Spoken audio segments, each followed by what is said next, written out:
Now listen to the conversation and answer questions 1 to 3. Hi, sit down, please. How can I help you? Thank you. I'm a student in the sociology faculty. I'm coming to ask for some information about renting a room in the college or near the campus. My name is Sarah. Yes, Sarah. How long have you been here in Sydney? You are not new, I suppose. No, I'm in my second year. I came to Sydney 18 months ago from Korea. Where are you living now? I live with my aunt in my cousin's room. It's pretty nice to live with my relatives, but unfortunately my cousin has finished his term and is returning from Britain next week. I have to rent a room for myself. Yes, it sounds a little unfortunate, but I suppose it's a good chance for you to have a deeper understanding to real world. I hope so. Well, what sort of thing are you looking for? What we provide ranges from shared flat to homestay. And of course we have houses with gardens if you like. No, the house with a garden is obviously out of my price range. Shared flat is not bad, but I prefer a homestay. I enjoy the feeling of living with the family. When do you plan to begin the rent? Next week, you just said?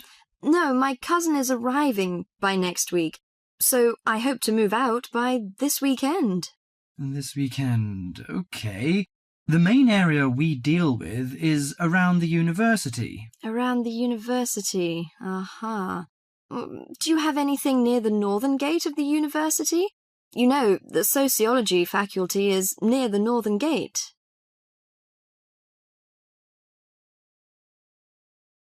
Now listen to the conversation and answer questions 4 to 10.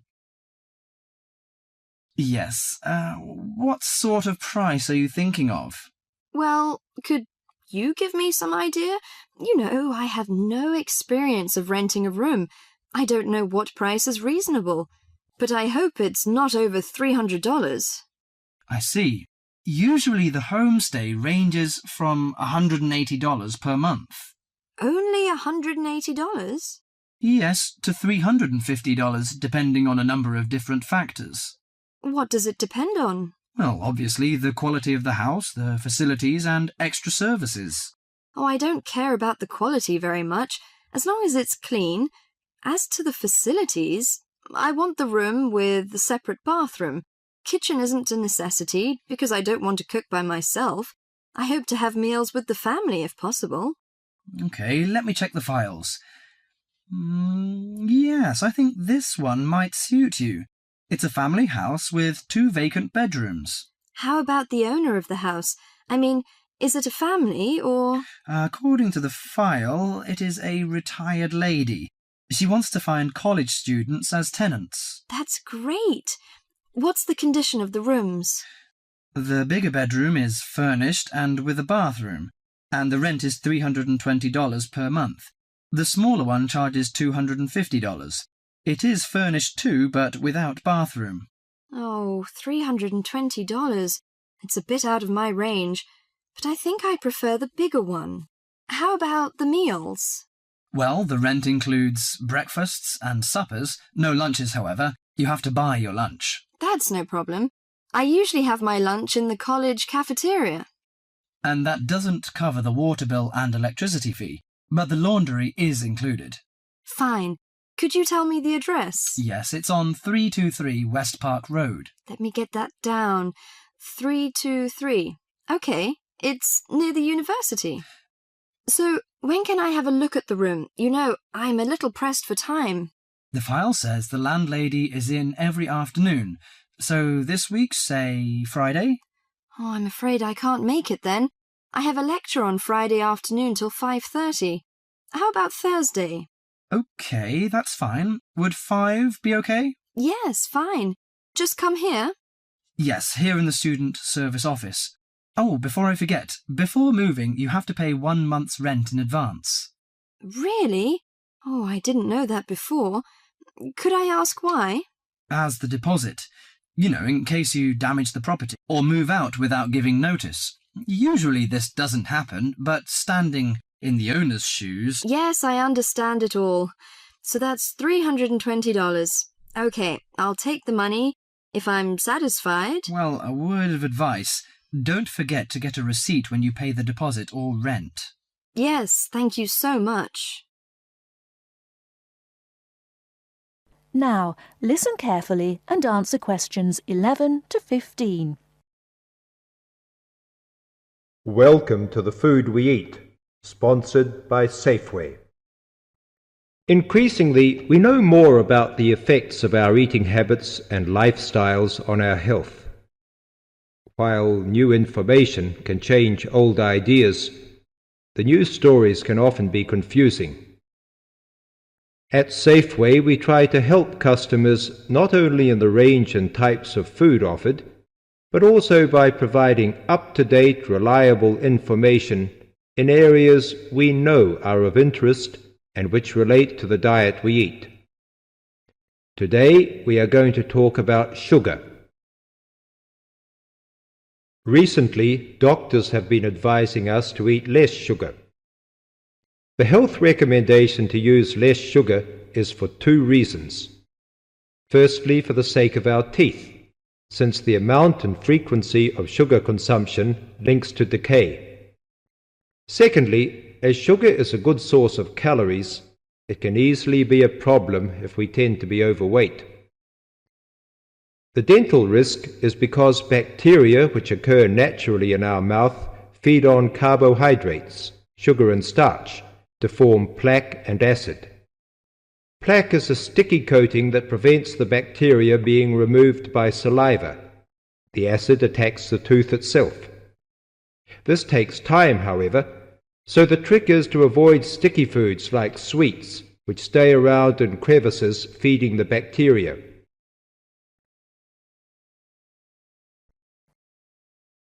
Now listen and answer questions 16 to 20. Regular brushing, preferably with a fluoride toothpaste, helps remove particles and resist acid. The worst thing you can do is nibble sweet things between meals. It puts your teeth under constant attack. A sweet tooth develops gradually, and you might be surprised at how you can steadily unlearn the taste, taking in fewer calories and saving your teeth. Here's some ways. A. Gradually cut down the sugar in tea and coffee till you can stop altogether or switch to sweeteners. B. Choose snacks with a lower sugar content. Fresh fruit, raw vegetables, crackers, milk or low-fat natural yogurt. Remember, some fruits like raisins have lots of sugar.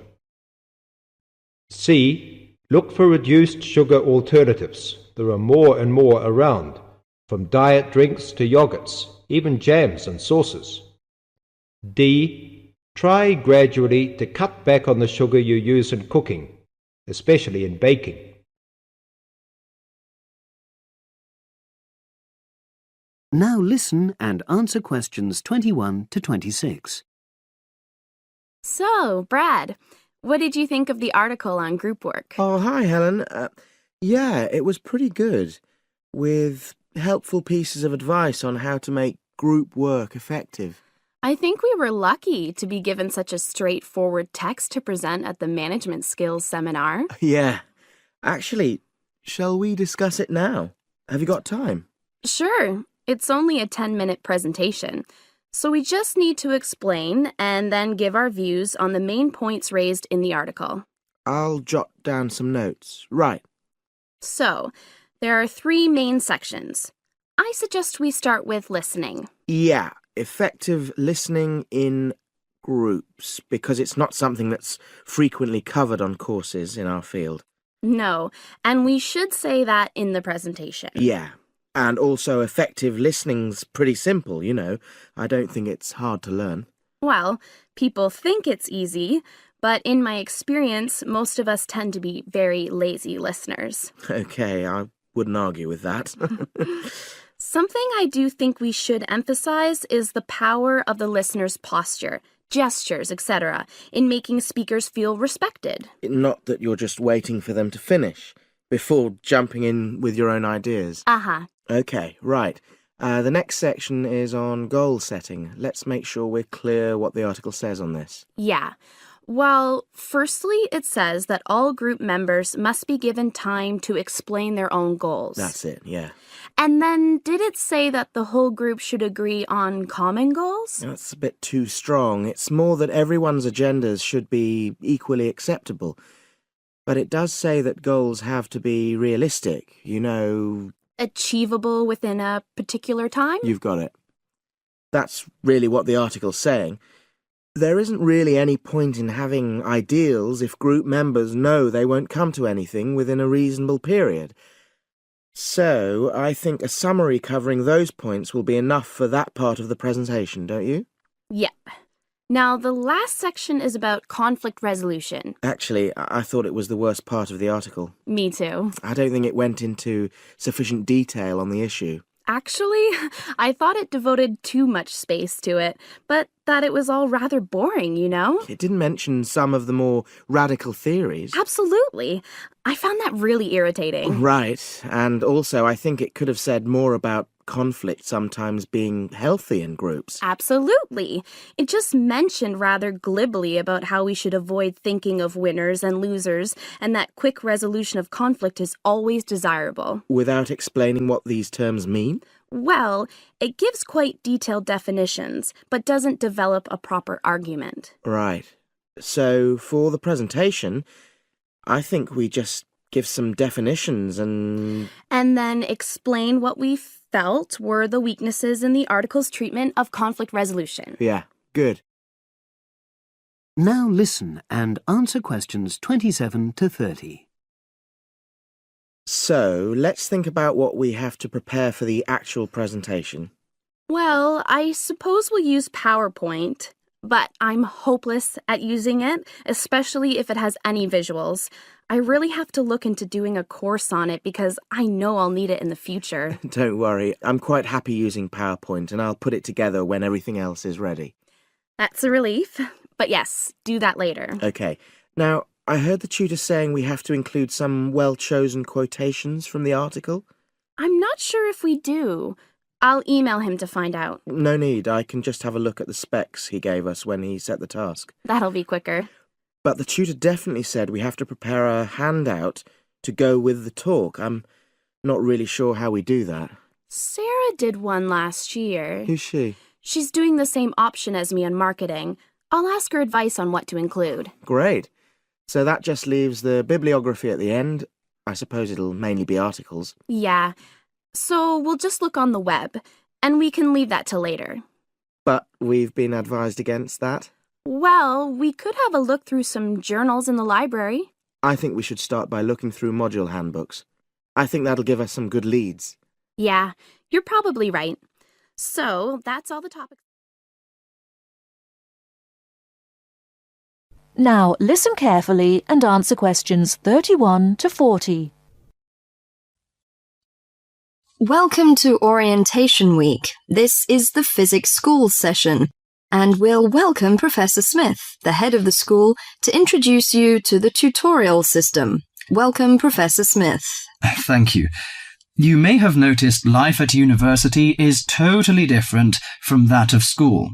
For you, tutorials are an important part of the teaching program. Tutors are the primary contact between undergraduate students and the school. A tutor is the student's personal tutor as well as their academic tutor. Tutorials for physics undergraduates consist of 6 students who meet each week with their tutor for at least 50 minutes. For radiographer students, tutorials will normally consist of a group of about 10 students who will meet fortnightly with their tutor for a period of at least 50 minutes. In the first semester, the tutorials are during weeks 1 to 11. For semester 2, they are during weeks 14 to 24. Everybody involved is expected to be present and on time, and the tutor will also be available in week 12 and 25 to discuss problems that arise during revision, but attendance by students is optional. Now I'm going to introduce to you the stages and activities of the tutorials. The induction period is from week 1 to 3. I know that a significant minority of you experience culture shock during your first few months at university, and the important function of this stage is to identify students who are having difficulty integrating into the academic program. In particular, tutors should check your attendance of lectures, tutorials, laboratory sessions, and this sort of things.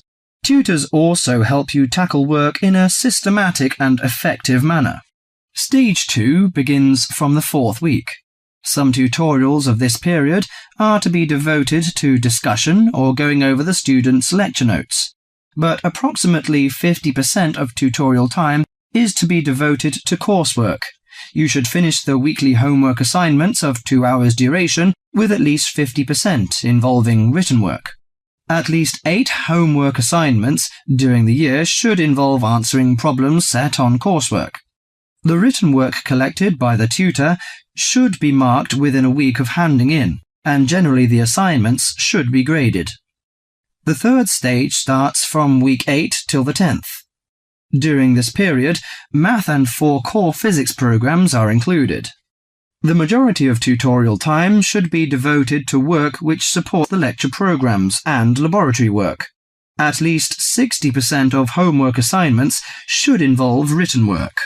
The assignment may involve writing an account of or notes on a specified range of topics. The written work should also be marked and graded. Short oral presentations by students should be included. They are possibly on general physics topics or essays. The last week's personal development planning is a structured and supported process. The primary objective for PDP is to help you to become more independent and confident, self-directed learners, and encourage a positive attitude to learning throughout life. It is undertaken by yourselves to reflect upon their own learning, performance, and achievement, and to plan for their personal, educational, and career development. Finally, if without evidence of good reason you miss more than 2 sessions during a semester, or if the tutor is not satisfied with your progress, the matter must be immediately referred to the program director, who will normally issue formal warning, verbal and written. This will inform you that your place at university is under threat.